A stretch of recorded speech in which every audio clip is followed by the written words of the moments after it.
नमस्कार दोस्तों, एनसीटीवी पर आपका स्वागत है। मैं हूं भूपेंद्र नारायण सिंह और इस वक्त हम भारत के आखिरी छोर कन्याकुमारी पर हैं। यहाँ से आज कांग्रेस के नेता श्री राहुल गांधी भारत जोड़ो यात्रा करेंगे और ये यात्रा कश्मीर तक होगी। मेरे पीछे आप देख सकते हैं स्वामी विवेकानंद जी का स्मारक। यहाँ पर राहुल गांधी आकर माल्यार्पण करेंगे। उसके बाद एक रैली को, सभा को संबोधित करते हुए भारत यात्रा जोड़ो का शुरुआत करेंगे, ऐलान करेंगे। देश भर से कांग्रेस के कार्यकर्ता, आमजन यहाँ पर पहुँचे हुए हैं कन्याकुमारी में। और आप देख रहे हैं कि जिस तरह से मौसम खुशगवार है, मौसम अच्छा है, बीच बीच में बारिश आ रही है, हवाएं तेज़ हैं, लहरें भी समुद्र की तेज़ हैं और आप दूर देख सकते हैं समंदर और आसमान का मिलन।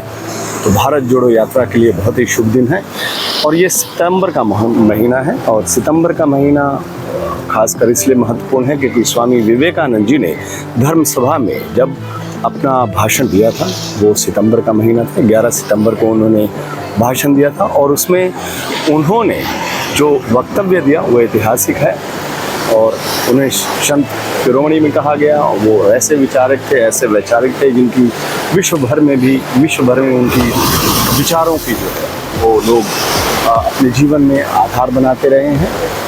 इसीलिए सितंबर का महीना बहुत महत्वपूर्ण है। खास करके स्वामी विवेकानंद जी के इतिहास से जुड़ा हुआ ये सितंबर का महीना है। मैंने आपको बताया धर्मसभा में उनका जो संबोधन था, उनका जो भाषण था वो 11 सितंबर को हुआ था और उनके पहलुओं पर हम नज़र डालेंगे और उनको आज के जो माहौल है, आज का जो माहौल है उसके बारे में बताएंगे कि वो कितना महत्वपूर्ण है। जिस तरह से पूरे देश में जगह जगह पर उन्माद है, जगह जगह टकराव है, जहाँ जगह जगह पे नफ़रत की राजनीति है, आम लोगों में, समुदायों में नफ़रत की राजनीति है।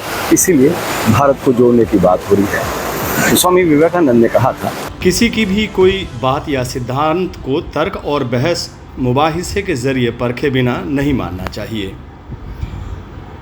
राष्ट्रकवि रामधारी सिंह दिनकर जी ने स्वामी विवेकानंद जी के बारे में कहा था, विवेकानंद वो समुद्र हैं जिसमें धर्म और राजनीति, राष्ट्रीयता और अंतर्राष्ट्रीयता तथा उपनिषद और विज्ञान सबके सब समाहित होते हैं। उनकी यह बात सही भी है। विवेकानंद जी विचारक और संत दार्शनिक थे। धार्मिक आडंबर सख्त के खिलाफ थे वो। उन्होंने धर्म को मनुष्य की सेवा के केंद्र में रखकर ही आध्यात्मिक चिंतन किया था। उनका कहना था, मैं उस ईश्वर का उपासक हूँ जिसे अज्ञानी लोग मनुष्य कहते हैं। उन्होंने कहा था कि इस देश की 33 करोड़ भूखे, दरिद्र और कुपोषण के शिकार लोगों को देवी देवताओं की तरह मंदिर में स्थापित कर दिया जाए और मंदिरों से देवी देवताओं की मूर्तियों को हटा दिया जाए। विवेकानंद जी ने कहा था, जब पड़ोसी भूख से मरता हो तब मंदिर में भोग चढ़ाना पुण्य नहीं पाप है। जब मनुष्य दुर्बल और क्षीण हो तब हवन में घृत डालना अमानुषिक कर्म है। उनका कहना था कि जिनके लिए धर्म एक व्यापार बन गया है वे संकीर्ण हो जाते हैं। उनमें धार्मिक प्रतिस्पर्धा का विष पैदा हो जाता है और वे अपने स्वार्थ में अंधे होकर वैसे ही लड़ते हैं जैसे व्यापारी अपने लाभ के लिए दाव पेंच लगाते हैं। सांप्रदायिकता और धर्मांधता के बारे में उनके विचार ये थे कि उन्होंने कहा था कि सांप्रदायिक हठधर्मी और उसका विभत्स वंशधर धर्मांधता इस सुंदर धरती पर बहुत समय तक राज कर चुकी है। वे पृथ्वी को हिंसा से भरती रही, उसको बार बार मानवता के रक्त से नहलाती रही, सभ्यताओं को विध्वंस करती और पूरे देश को निराशा के गर्त में डालती रही। यदि वे विभत्स और दानवी न होते तो मानव समाज आज की अवस्था से कहीं अधिक उन्नत हो गया होता। धर्म उनकी नज़रों में एक अलग ही मायने रखता था और उन्होंने कहा था कि अगर कोई इसका ख्वाब देखता है कि सिर्फ उसी का धर्म बचा रहेगा और दूसरे सभी नष्ट हो जाएंगे, तो मैं अपने दिल की गहराइयों से उस पर तरस भी खाता हूँ। जल्दी सभी झंडों पर कुछ लोगों के विरोध के बावजूद ये अंकित होगा कि लड़ाई नहीं, दूसरों की सहायता, विनाश नहीं, मेलजोल, वैमनस्य नहीं, बल्कि सद्भाव और शांति।